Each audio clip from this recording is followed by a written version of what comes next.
So, hello all, and thank you for joining us today again. I'm joined by Rohan Shah again, this time with converted role. So, congratulations, Rohan, for converting the AIPM role. We had done previously couple of interviews where we, from our understanding of best of AIPM, tried to do a mock, uh, and fortunately that helped me learn a new things and also helped Rohan a bit. So now we have Rohan as an AIPM who is AI first and a builder, not a PM alone, right? So, how's been the experience, Rohan? Let's start with that. Sure, yeah, a very different shift immediately from what my previous experience was like. The new company that I've joined, everyone is encouraged to be a builder, and you're enabled also with all the resources that you need to build.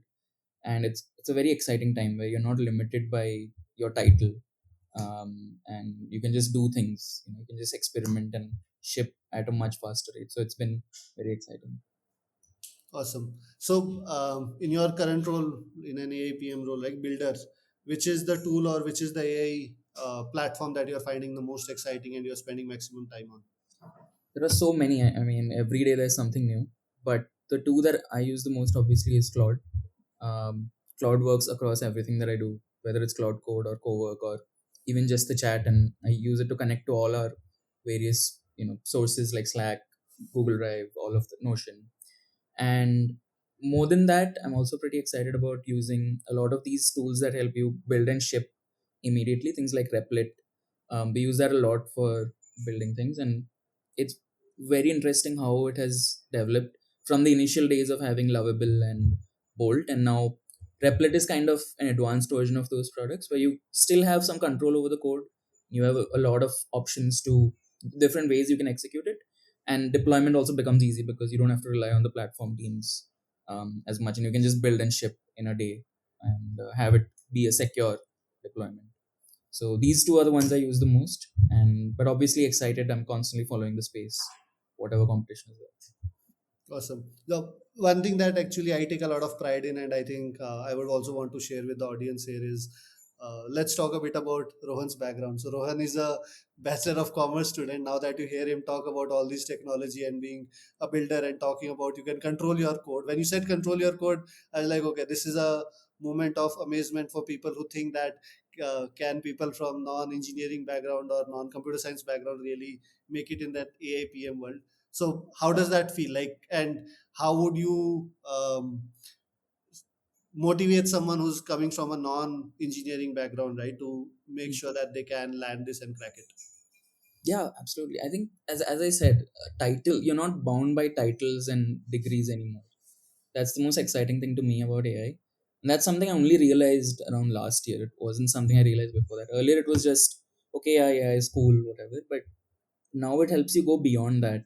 And for someone who, again, like someone who's from an unconventional background, not from an engineering background, it's very easy to pick up a problem, go to the root of it and find solutions and then build them also.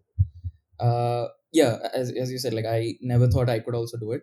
I was learning code manually in before this started, and I was finding that also very overwhelming because there's so much. uh, unless you start early and you get hands-on experience, it's difficult to improve at engineering and building really good products. But yeah, AI has enabled us to do that, and ever grateful for that.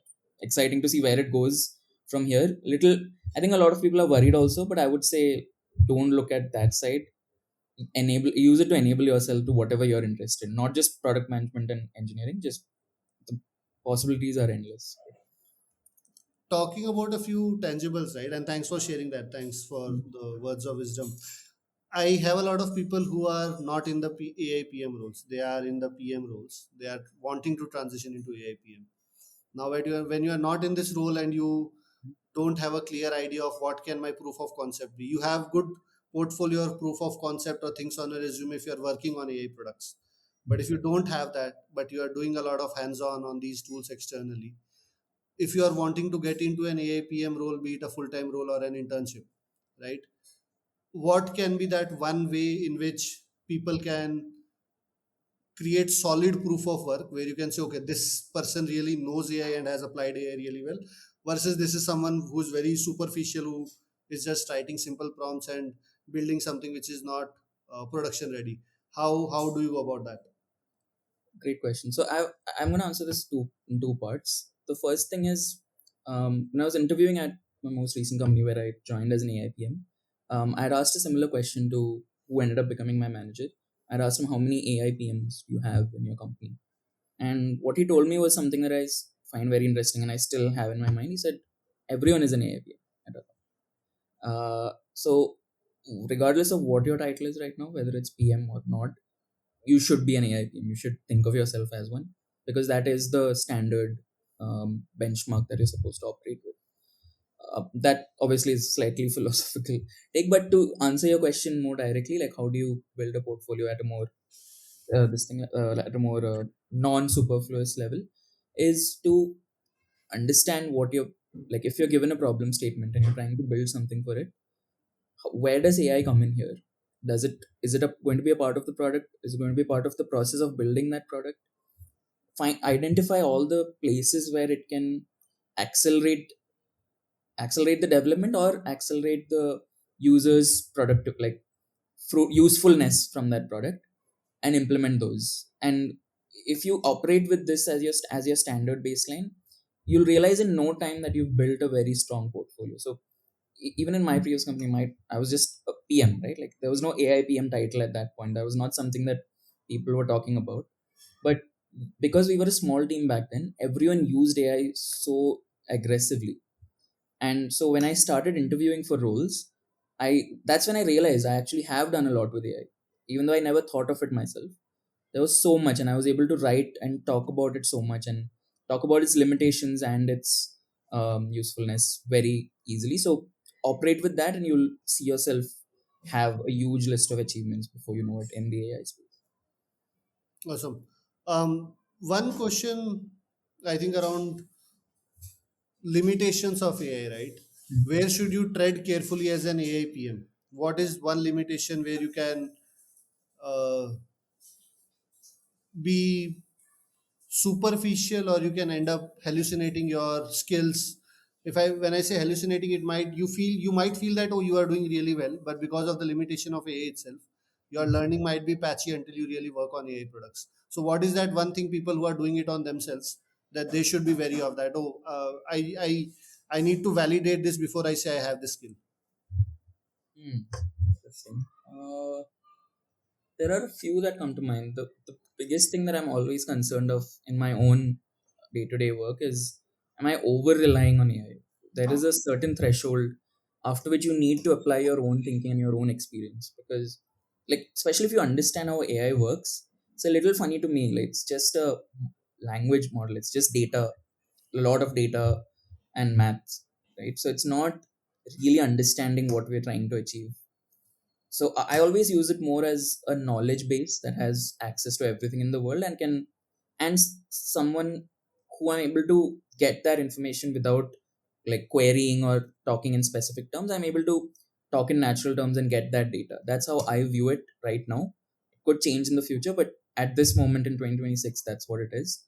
So with if you are aware about that very well, you're able to tread carefully on the line. But to people who are not aware or not consciously thinking about it, you could end up becoming overly reliant on whatever it says. And I would face this initially when I became a PM, where I would like one shot PRDs with AI, which immediately restricts your thinking. It creates a funnel. Okay, this was the problem, AI put it at this, I'm only thinking at this stage in the funnel. So that became a problem, and I would always find out later on, once we've shipped something, that I didn't think of this. This was so obvious. I didn't think of this. And so I took a step back, stopped relying on it. You need to make it your partner, but not your God. And I think a very cliche line that everyone says, but it's true, is that AI should work for you, not the other way around.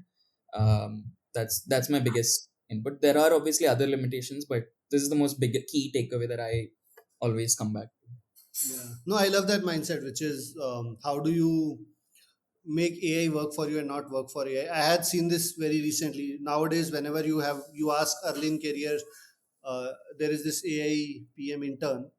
I Hmm. ask them, do this data analysis. All the data is available in your SQL. They download that as an Excel and they just upload it in Claude.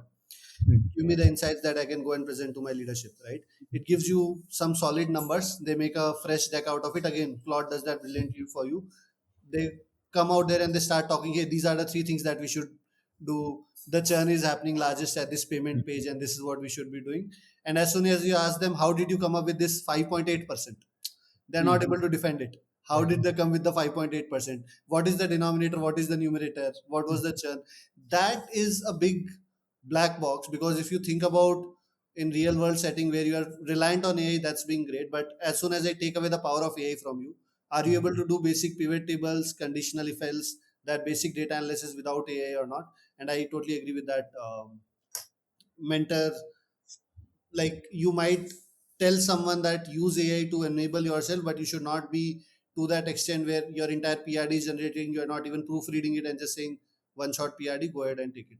Right? How do you leverage mentors in such a space? Like how do you ground yourself in saying, I want to learn AI from a mentor? What should mentors be doing when they uh, teach AI to students today? Yeah, good point. Uh, Again, I have a few points here. I have a few takes on this. I also think a lot of the mentors, you include, and all the mentors that I have had, we've all started with AI at the same time, right? No one that I know, at least, apart from a lot of the brilliant data scientists and ML engineers who've built these models, not a lot of people really know the space in depth, how AI works and where it's going. So mentors and mentees are learning as they go. So don't take everything that you see online or from mentors at face value immediately. Ki, "Huh, this is the truth, this is how it is." What Learn from your mentors, accept their inputs or debate it as well, and then go and try these things, whatever you've discussed, on your own. Try it, experiment with it, keep failing at it constantly. That's the best way to learn. Like a lot of concepts that I always heard about a lot in the AI space, I only truly understood when I started using it so aggressively in everything that I do. So, and this applies to everything actually, now that I think about it. Don't always listen to people and be like, yeah, this is it. Try it yourself, debate it. You never know, both of you might find something completely different. Yep.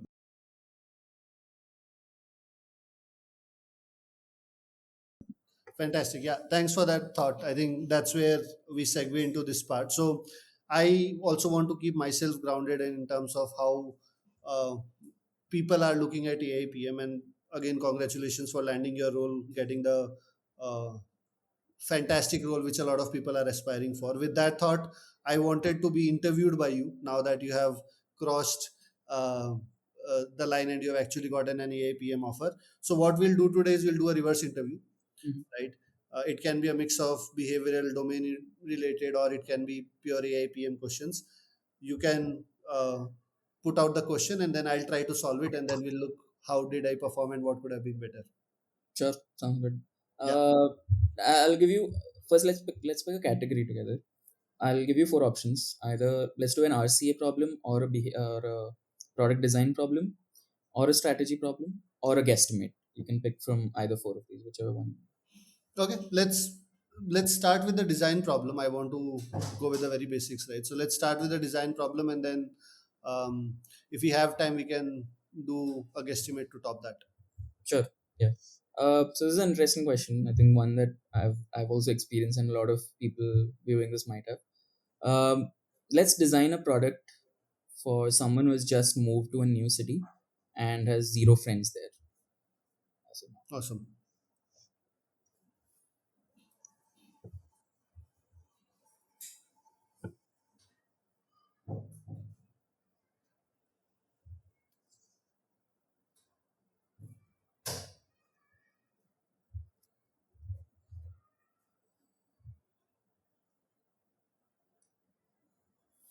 Okay. So some of the clarifying questions, right? I want to understand when we, and I'll give you some of the goals that potentially can solve this problem or why we are solving this problem. Um, if you are someone who's moving to a new city, you might be looking to either network with people, right? Or find friends and go out with, which is just for entertainment, make friends and go out, right? Which is probably either games, sports, dating, those sort of platforms. First one is professional, right? Second is personal. And then there is assisted. Assisted is I'm just looking for people who can assist me in settling down in the city, finding homes, or finding my transportation options, those sort of things. Those are the three categories that I can think of. Yeah. Like, out of these, which is the goal that we are trying to solve? And Mhm. when we are solving that goal, once you let me know what the goal is, I'll probably come up with a metric that we would try to solve with this design question. Yeah. I think all three are very interesting, but for this particular problem, let's stick with personal. The one that you said, where make friends, entertainment, dating. You can pick any one of those from within that, but the overall scope is personal. Okay. So I am talking about, we are limiting the scope to the category of making friends and personal connects, right? Within that, we spoke of three things. One is long term friends, where you are trying to just find friends and build hobbies, build a long term connect. Then there is transient friends, which is entertainment, or where you want to, let's say, play a game, go out for a movie, go out for a go dating, go out for a like a go karting, something like that. And the third category is dating, where you want to meet people and probably find someone who you can have companionship with or long term relation with. If I had given an option, I would look at this from two aspects, which is customer value, right, and the business value. When I think of customer value, it is about how loyal or how sticky can I find the platform where all of my needs are met. From a business aspect, it's about revenue, right? Basis on these two conditions, I would think I would opt for transient friends which are here for entertainment, because the needs are ever growing. And today you might find playing badminton fancy, tomorrow you might find go-karting fancy, 3 weeks later you might find um, probably pickleball as a fancy sport to pick, right? Two, the market today is very fragmented from a business aspect of it. For playing apps, for booking codes, you have one platform.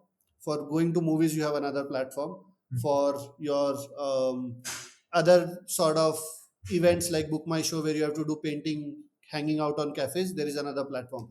I don't find one common place, which is where the business opportunity lies. So that is where recurring revenue can come in, where all your social needs, let's call it your weekend getaway sort of an app, becomes this. Dating, it's a very formalized market now.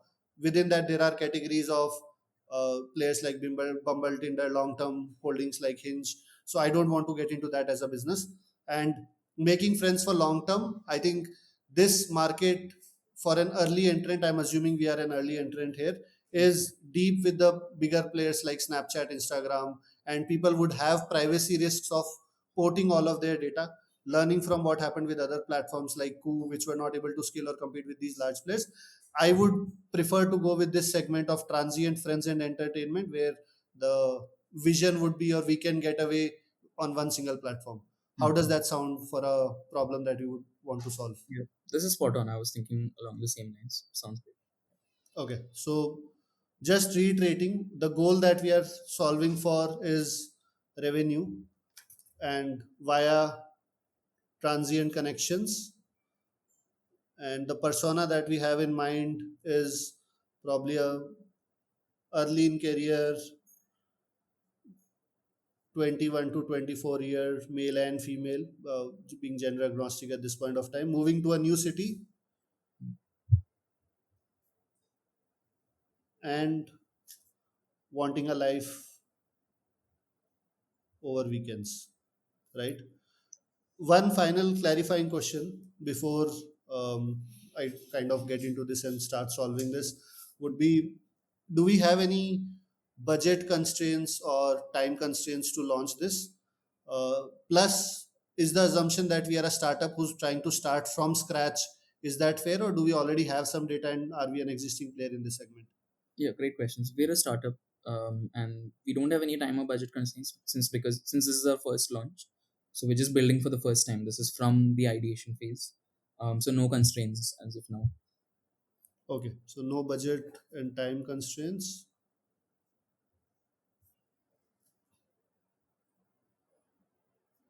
Great. So I'll just, at a very high level, give you the structure of what I'm going to follow so that we can stay on the same page while we try to solve this, right? Um, I would start with the user journey and come up with the pain points, just to imagine the life of kind of different people, what really they go through when they suffer, or when they really move to a new city, not really suffer but the challenges that they face, and then come up with the pain points, right? I would use a high level impact versus effort framework to prioritize those pain points, pick a couple of them, and um, come up with potential solution for those prioritized pain points. With that, I'll try to pick the P zeros and P ones for a 6 month roadmap, right? Prioritize them on another framework just to come up with what they might look like, and then tell you some metrics how we would solve this. And throughout this process, I'll try to keep in mind the vision that we have, like your weekend safe getaway for long term sustainability in a new city. That will be the vision of the product, right? Yeah. One more thing that I'll want to keep in mind is, if I can not force fit but induce some AI first approaches which can streamline the life of users when they go through that. Does that make sense? Sounds good. The one thing I'd want to say is that with AI specifically, do keep in mind some of the privacy concerns and that users may have, since it's a social, like private, not a business product. Just to keep in mind, nothing else. Yeah. And thanks for that tip. What I will try to do is also I'll add a risk and mitigation strategies, Yeah, and within risks and mitigations I'll take care of the security and privacy and data holding guidelines, if any we plan to capture, right? yeah, So sounds good. let's start with that. Okay. So give me a few minutes. I'll just come up with the user journey and the pain points, right? Sounds good.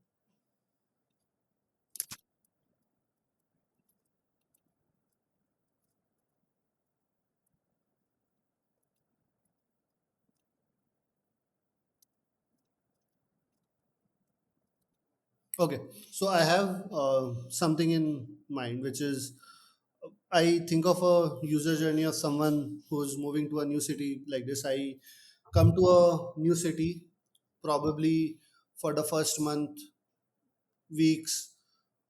Again, because we have narrowed down on this persona who is a bachelor who is starting their job new. We are assuming they are not a college going student who has a fixed place to live, or a family which will be having needs of wife and kids and the spouse as well, right? We are focusing on this one individual who's moving alone. So at the start of it, they might be either living with friends if they already have them in the city, or they might be living in company provided accommodations, or they might be figuring things on their own, right?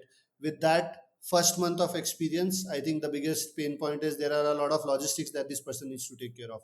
In either of the cases, if they're living with a friend or if they're living in a company provided accommodation, every weekend they kind of are occupied and they are inundated with the things so that they can set themselves in the city, and that drains a lot of energy out of them. So that's one of the pain point. Now outside all of this, when they are um, getting these activities done after their office, when they get a time to reflect back, they might be missing their homes, they might be missing their parents, they might be missing their college life. They want to chit chat with their friends, they want to socialize with them, but as it's a new city, they might have some, they don't get time to connect, right? So missing home and the limited time where they can connect with friends, that's the second point that I've been able to think of. Third one, if they have certain hobbies like painting, playing games, they want to explore something, even if they have their friends in the city, in both the cases, or they don't have friends, finding a common slot, including the logistics, travel, the time to play, then come back and reach their destination, like end to end journey, is such a bottleneck with all the course or chores going around in their life. They are not ready to take that initiative to say, okay, I will bring three group of people, ask them, can we do some activity, plan the logistics, go out, get that thing done, and then come back, right? That's fourth pain point that I could think of. After you have done one activity, you don't want to be drained, or you don't want to be left with any energy that it extracts all the motivation out. uh, that next time, even if you think about doing it, you'll be like, oh my god, this is like too much for me, one time I did it and I'm just done with that. So that's the fourth pain point that I'm able to think of, that it has to be sustainable. It actually gives them that energy and positivity, right? That's the fourth pain point. And the fifth one is, with all of this, of course, they cannot compromise on finding their home, searching their home, setting up their logistics, and doing all of that. So that's the fifth pain point. Now, if I had to prioritize some of them, um, my priority order would be: one, optimizing for your time, the activity that you want to do, and the people that you have to connect with. If I have to just start with that, first one is optimizing the logistics. I have 3 hours. Within those 3 hours, I have some friends, some known friends, some unknown friends, right? I want to find a slot where I can enjoy in the activity that I want, right? So that is the first pain point that I want, which is optimizing for the time that they have, whichever that might be, 3 hours, 5 hours. The second one is the factor of missing home and building trust over time, right? When people miss home and when they want to build connection, those connections are to be long lasting. Only if the connections that you make on a badminton court or in a let's say a clay making workshop, if people make you feel connected, you'll want to do that again, right? So building sustainable connections is the second one, for which effort might be high, but then the revenue or the impact is recurring, so I'm thinking of solving that. And the third one is the wait time, logistics, and transportation. Those are the uncontrollables, but there is enough data to predict that, right? For an individual, those are uncontrollable, and it takes a lot of time and intellectual load to get that done. But I think there can be something that gets that sorted for them. So those are the three pain points that I would want to solve. Two things that I don't want to solve, which will be non goals at this point. One of them would be, while they are doing this, while they are setting themselves and getting ready for the city, we cannot solve for their logistics, finding home, finding a place where they can settle up, doing the rent negotiation, finding a broker, finding the logistics to their office, how would they travel, that is out of scope for now. And the second thing, um, on a given day, to scale this, we can give you one or two activities, we cannot plan your entire day, right? I am thinking of that. If you want us to plan three activities with three different group of people, that adds complexity to the problem. I don't want to solve everything for you on the life. I just want to solve for one transaction for one set of individuals on a given day. So that's the prioritized pain points. If they make sense or if I'm missing something, you can let me know. I think the eliminated pain points make sense. But the ones that from the ones that you've prioritized, uh, wanted to understand. Actually, I think it'll flesh out automatically when you once you go into solution. I think, yeah, these make sense. Okay, great. So I'll just come up with the solution. Give me 2 minutes.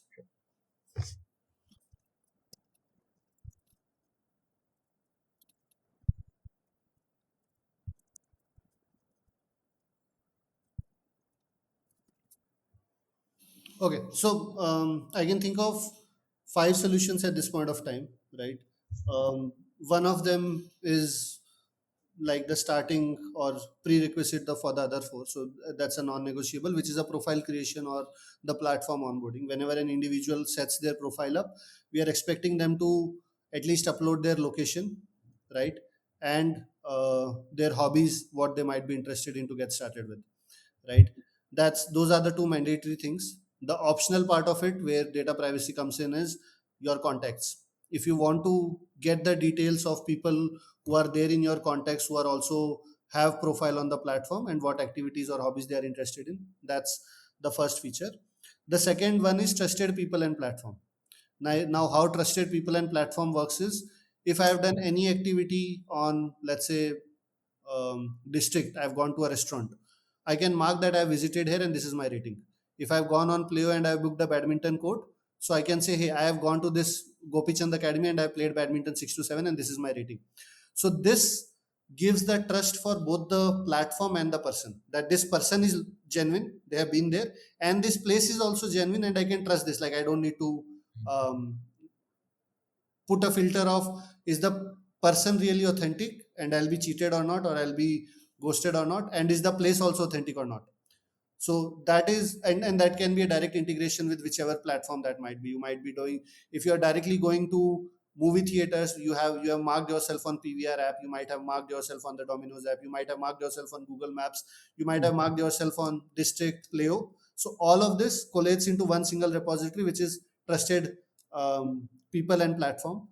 as you start using our product, our platform, of course you can directly do that with our platform as well, that I did this booking, I visited this workshop, and this is where I was. That's the second feature. The third one is plan my event. So plan my event is, I am interested in going for a clay making workshop or pot making workshop.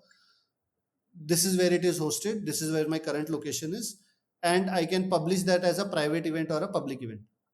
Now, when I mark that as a private event, depending on when the workshop is, it will tell me that this is the time slot that which you need to be available for, including your travel and transit. So if I'm booking a 45-minute workshop, it will take you 1 hour to travel and 1 hour to come back, 3 hour of workshop. It's available. Anyone who wants to join, and this is more of a copy feature from platforms like Playo and these academies, where they list that this slot is taken. Now, if it is a private thing, only your friends can join you. If it is a public thing, then you are open to meeting other people as well. Again, you can pull the data from the trusted platform, which was the earlier feature, right? And plan my event also takes care of marking the attendance, which says that people signed up for your event but they did not show up, right? Because that is a bad experience, right? And then on top of that, plan my event also comes with the memory reminiscing, like part 2 phase 2. I'll talk about that when I do the phasing, which is, for that event we'll click some photos, we'll create some memories for you, which helps you connect and stay loyal to the platform for the longer run. That's the third feature. The fourth one that I've come up is logistic my event. Logistic my event is, make sure if I'm going to a restaurant, the table is pre-booked. My Uber and Ola is pre-booked, right? Make sure the people who are traveling, the bill splitting is already added to Splitwise. Like they don't need to do anything. Like that's where AI comes in. So it is taken full care of you. As soon as you come there, Splitwise automatically one person pays the bill and notification goes to everyone. As soon as they reach and you mark the event complete, 4 cabs are booked and everyone can go home independently. That cab gets booked automatically. That's the AI advanced feature that I could think of, right? If I had to prioritize these for a 6 month roadmap, like the first one, which is profile creation for location and hobbies, right? That will be, of course, P0 that gets started on the MVP itself, and trusted people and platform. Trusted people and platform in the month 1 to 2 is just on our platform. Once you start booking, that is for 1 to 2 months, and from 2 to 6 months, we integrate incrementally all the other platforms like Play or District, whatever you want to do. That's the second feature prioritize, and the third one is plan my event. That happens in parallel with the profile creation, which is from 0 to 3 months, where you can publish, and the features which are there in this is publish the event as public and private, right? And the time slot that will be needed for that event, like blocking that time slot. That's it for the phase one. From 3 to 6 months, we can add more features of AI, AI enabled memories, and all of that as a later half. Two things that I have not prioritized on um, impact, effort, and reach is book my events, like book my event end to end, where your cab splitwise, all of that happens automatically, because I would want to capture some data for the first 6 months, see which are the platforms which are most commonly used. Is it Ola, is it Uber, is it Rapido, is it book my show, is it district, is it splitwise, and then integrate it incrementally. And I don't think that's like a must have for the users, so I'm not including that. And then there is another one, which is explore events. If I'm totally new and I want to start a recommendation engine, I'll not have a lot of data to start on exploring events or a search recommendation. So those two are not in the 0 to 6 month roadmap. Makes sense. That is how I would prioritize a 6 month roadmap. Any questions if you have on the execution or how will this work, I can elaborate on that. Yeah, a couple of them. I think the prioritization is perfect. The first question that came to my mind was, uh, you mentioned, okay, people can publish their own events. That's fine. People will come and be like, okay, hey, I want to go for this. Who all want to join me? That is one side of it. Are we also, as a company, going to have curated events that we create and then make it public for our users to join? Is that something you consider, or do you want to start with just user curated events? No, I think I love this idea where you have company curated events as well, because then you can control the audience size and the venue as well. I did not think on that lines. One thought that did come to my mind was, in these curated events, right? We know an individual from Monday to Friday every evening 5 to 6 goes for badminton, the trusted and event platform, right? So I can actually give recommendations saying that, hey, we have integrated with play of uh, Mm, Rohan, and I see this is the time he's anyways going. mm, We can find a window by when you can leave your office. Want to join Rohan? We know his activity. Want to join Yeah. Priya, we know her activity that every weekend she goes to this cafe and she does sketch artwork. Yeah. So from integrated events, we can find patterns where user can get started if they don't want to take the intellectual load of creating events. But I also love the idea of curated events. We'll need to explore what exactly does it mean for uh, exactly does it mean for the end user to pick the three events in particular city. Let's say we are targeting in Bangalore. What Mm. are those three events that can scale? Badminton courts are almost sold out. Cricket kits are almost sold out. Movie theaters are almost sold out, right? So which is that category where we want to create these curated events? That is one data analysis that we'll need to do. But I like this idea. I think to make the platform attractive, you can start off by having curated events, two or three, where a new person who's just moving to the city can at least start doing those. Exactly, because then that ties back to the main pain points that you had earlier, Yeah. and it will solve for it in a easier way. But yeah, and that's and you as platform own the trust part of it, then that's a great win as well. So I think that that is a good mix. If you want to export, if you have the operational and marketing capacity behind this, I think it's a good thing to have. yeah. Okay. I'll just come up with certain metrics. So the North Star metric was, of course, revenue, which can be broken down into number of events, into average ticket size, right? That's the revenue. And that, if multiplied by our margin, would give us the profits. So that's the North Star metric, right? Some of the guardrail metrics that we cannot compromise on and that should not impact directly is number of bookings on these other platforms should not reduce because of us, because otherwise there is no reason for them to onboard to us. And if the experience starts becoming bad for them, then a player or a district would pull the trigger on us, right? So it has to be mutually beneficial, where you get more and we get more as well. Second, the average ratings of uh, the venues and the people and the profile, right? Mm. When they start using our platform, that should not get lowered. Like if average rating of stadium is 4.7 and our Mm. platform induces that to 6, then who owns the ownership of that lower ratings, right? Average rating of platforms and this. And the third one is, of course, no shows or support tickets Mm. raised by individuals. If that is really high, then it leads to the it leads takes away the entire idea of your belonging over a weekend sort of Mm. experience that we want to give on connectivity. That is the guardrail metric. L1 metric would be number of bookings, number of new events created, number of events published but nobody joined, and probably type of sports or categories explored for us to know which segment is doing well. Counter metrics would be bookings cancelled at the last minute, no shows, um, events ended up not happening at the venue because of venue issues or something like that. Those would be some of the counter metrics that I can think of. Got it. Yeah, I think these sound well. I wanted a little bit of elaboration on the North Star metric. Yeah. I think you mentioned revenue as a North Star metric. Yeah. I think most companies go with this only because that's the main thing.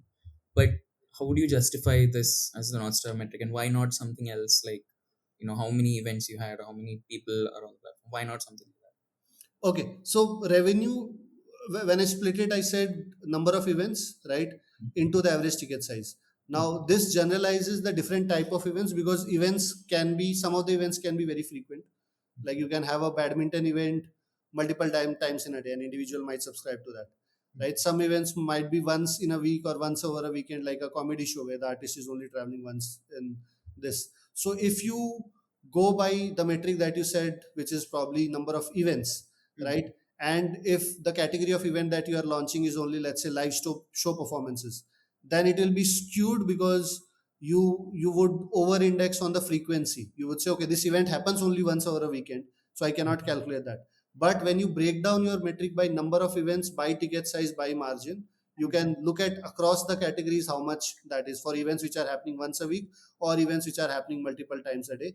Another good metric or alternate metric, if I had to think about, I would think of stickiness of events. Yeah. Stickiness of events would be events participated at a DAO level Mm. versus the events participated at a MAO level. Over time, if Mm. that frequency of people having more daily events increases against the monthly events, that means you are sticking to the platform. Now, that frequency does not really matter because you are looking across the month. But are you doing more events more frequently? Like the attractiveness of it is so good that your DAO percentage is increasing over time monthly. Even if you do once, if your DAO is increasing, that can be another alternative way if we just want to index on number of events. Mm. That is one thing that I could think of as an alternative. Makes sense. Sounds good. So yeah, I'll just come to risks and mitigations. Yep. The last bit of it.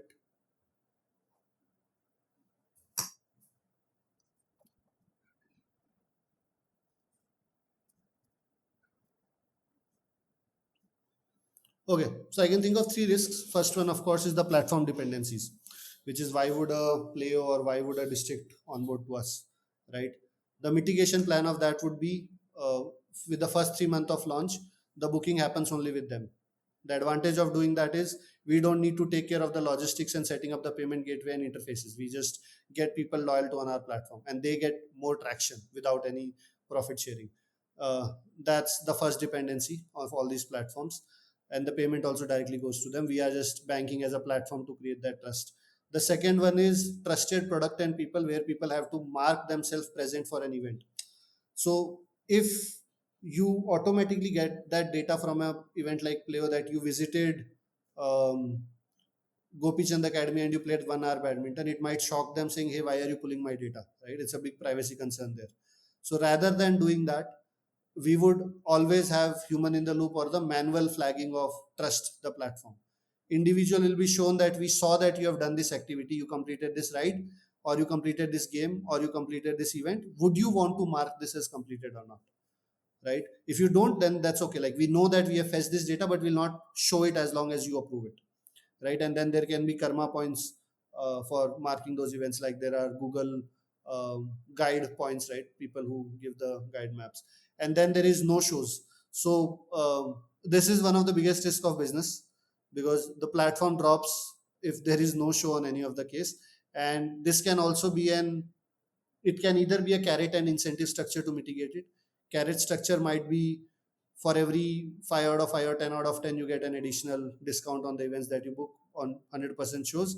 And the stick model might be after 3 no shows you'll be banned from publishing an event or participating in an event for a month or something like that. So yeah, that's what I could think of.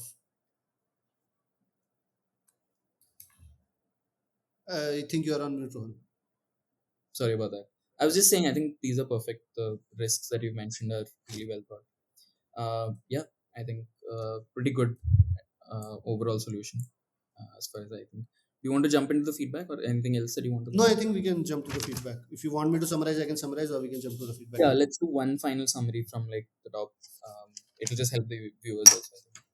Okay. So yeah, the problem that we were trying to solve was new people moving to a new city. How do you make them comfortable in this new city? The categories of people we focused on: the personal individual for their personal goals like meeting friends, transient, entertainment, and dating.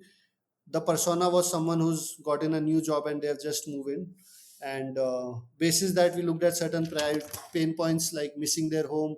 How do they trust the people and how do they trust the platform, and importantly, how do they optimize for the limited time that they have over weekends to have fun, right? On that we came up with solutions like profile, which would have location and hobbies, and we also looked at solutions like trusted people platform and book my event. We prioritize these two for the 6 month roadmap. We came up with metrics like number of events and average ticket size, and also we looked at stickiness of an events as a alternative metric. We also explored one fantastic idea where trust can be taken upon by the platform itself with curated events, which was a brilliant idea. And then we looked at risks and mitigations, how to lower our risks of people feeling scared about their data, plus the platform dependencies that we have with other platforms. Awesome. Sounds good. All right.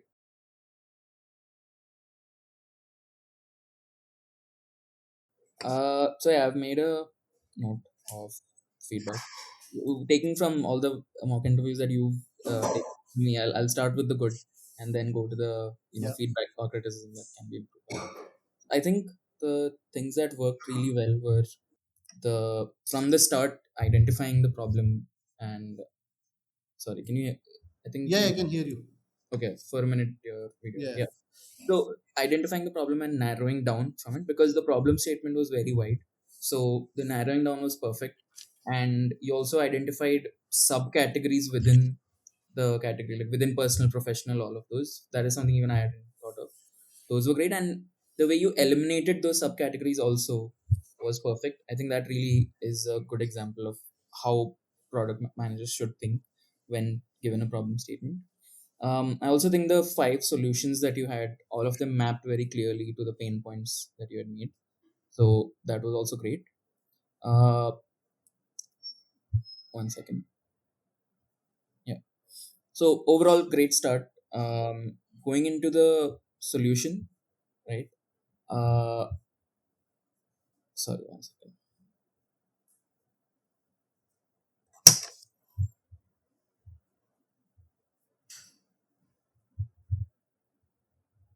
Yeah. I really like the trusted people and platform idea. I think that was what I also had in mind. So I was slight biased towards that, but even otherwise, it was very well mapped out. And the metrics were also very strong.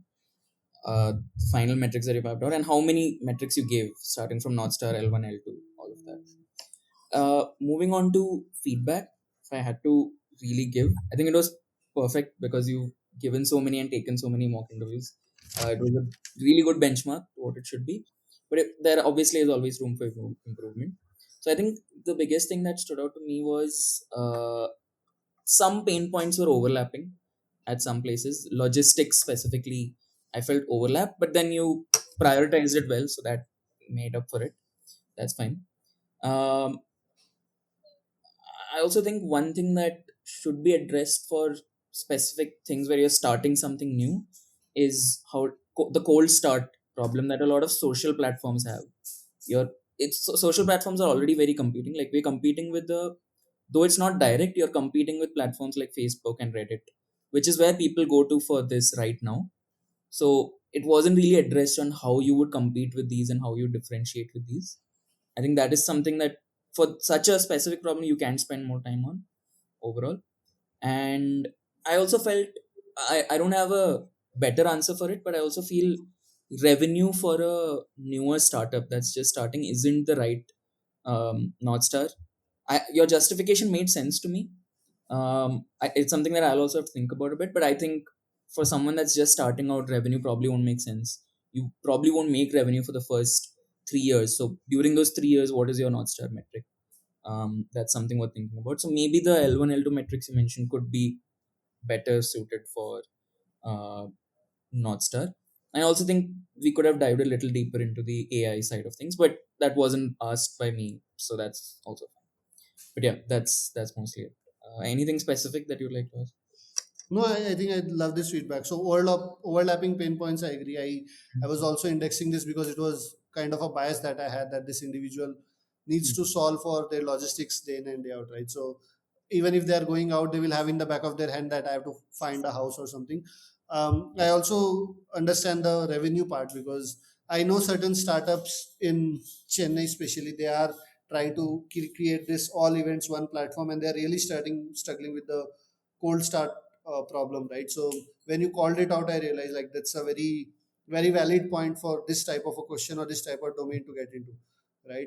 So again, I'm just trying to brainstorm if you have some thoughts on what how the cold start of a platform like this can start off with, right? One thing that I could think of is with venues, outreach, flyers, Mm, um, banners or marketing through the platforms itself, like cafes, movie theaters, book your event there. That is marketing. On the mm, product side itself, I think organically socializing the, if you are launching with a small group of WhatsApp people, right, branding that as a network thing, like connect more and more people on WhatsApp itself or on mm, a smaller community like Instagram, and publish every event that you are doing, right? That is how right. these events scale up and make it a larger community thing. Another thing that I could think of was for the cold start, we do the discovery for you for the first 6 months if you join us, Mm, right? We are not making you publish the events for this. We will curate the events and we'll reach out to you and we'll keep sharing that these are the events which are going on for you. You just tell us your hobbies. Like if I'm someone who's a teetotaler, if I'm someone who's really into books, then there Mm. is this book club meeting that is going to happen, and these are the books that they are going to discuss. If you join the event from our app, we'll probably sponsor one book for you, something like that. Like we can do that for you, so that we are taking care of your hobbies. People don't have time to pursue hobbies. Those are the three things that I could think of for the cold start platform. Yeah, these are great. I also think one thing that I had in mind, for social platforms, the main pull is, it's always it's very organic because it's word of mouth, right? Like all your friends are on Facebook or Instagram, you end up going there eventually. So how I would start something like this is, it's a little maybe dystopian, I don't know, but I would pick some of the coolest people I know in my circle, pitch it to them, get them on the platform, then ask them to share about it, and then eventually it'll attract more people into the platform. So curating, selecting your first few users could be something very useful for something like this. And I would also go and advertise this very easily on the platforms I'm competing with, like Reddit, Facebook, because that's where people are going to look for this right now. So if you're coming up on their search immediately, then you already got a lot of organic growth. So those are two small things that you could start with, and it's not that difficult to do. Like if you're someone who has a good network, you could do it very easily. Yeah. So social tagging, social media, like build their hobbies. That's the idea that I gave. Finding mini influencer or most influencing people, and then banking on them to do your networking, and then branding via these platforms itself where these events are happening. Really strong ideas. Yeah. So yeah, great overall, great. Yeah, one other thing. So everyone watching, not really feedback. It's something optional that you can try out. Something I like to do is whenever I'm given product design or problems like this, I like to share my screen and then like type everything that I'm doing. It helps because right now I'm not doing anything else. So my entire attention is on you, which is good for you. But when you're interviewing with someone at a company, they have 100 other problems in their mind. They've only taken out 45 minutes for an interview and they aren't fully focused on it. So you need to keep bringing them back. Okay, this is what I was saying, and then that'll ensure that towards the end they have better feedback for you. Yep, yep. And yeah, feedback taken. We don't do this in these mock interviews because the YouTube recordings that come out and whatever you are watching will be two full tiles, Yeah, one tile Rohan, one tile Arun. I can't share my screen, and then the doc takes the entire screen, right? yeah, That's makes a sense. brilliant way of solving. I think that keeps the other person also engaged. Even if you're not speaking, they can read through what you're typing. So Yeah. Plus, I think for people who've just started off, like people who are just giving interviews for the first time in their career for PM, it'll help them also structure it a little better and be a little less nervous. But again, it's optional. Like if you're not comfortable doing it, it's fine. Don't do it. Not something that's required. But yeah. yes, awesome. Thank you, Rohan, again for doing this with us, and as always, very helpful and very enlightening. I got to run some of my muscles, brain muscles also. Congratulations again on your role, and hopefully we'll see you again. Thank you. Thank you so much for having me. This was really fun. See you. Yeah, thanks. See you.